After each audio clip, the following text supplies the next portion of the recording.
আজকে শিং মাছ রান্না করব। মাছগুলো কুইটা নিতেছি। আকাশের অবস্থা খুব করুণ,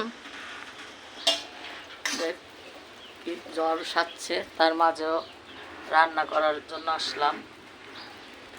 চুলাটা ধরাইছি, লার্কির চুলা।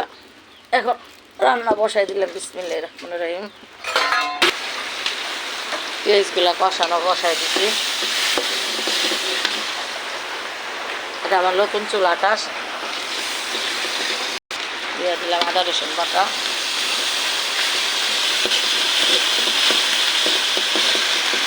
দিয়ে দিলাম হলুদের গুঁড়া, দিয়ে দিলাম মরিচের গুঁড়া, স্বাদ মতো লবণ।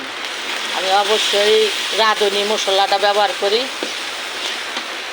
আমার খুব ভালো লাগে রাঁধুনি মশলার রং, তার জন্য আমি রাঁধুনি মশলাটা ব্যবহার করি।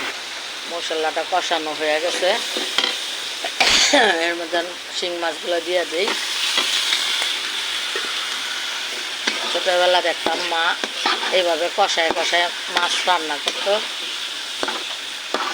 আর এখনকার ছেলে মেয়েরা কি এর ভাজা ছাড়া খাইতেই চায় না।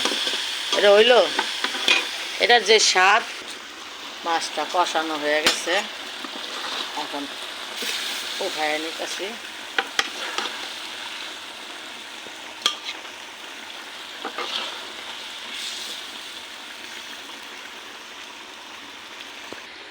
এখন আলু পেঁয়াজ কাঁচামরিচ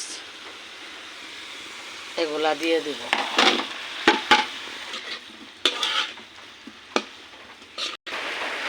এখন মাছগুলা দিয়ে দিতেছি।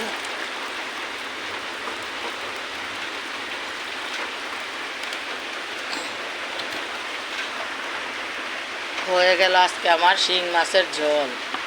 কারণ আগে অসুখ মানেই রোগীরা শিং মাছের ঝোল খাওয়াও, সুস্থ করো। কবুতরের ঝোল, শিং মাছের ঝোল।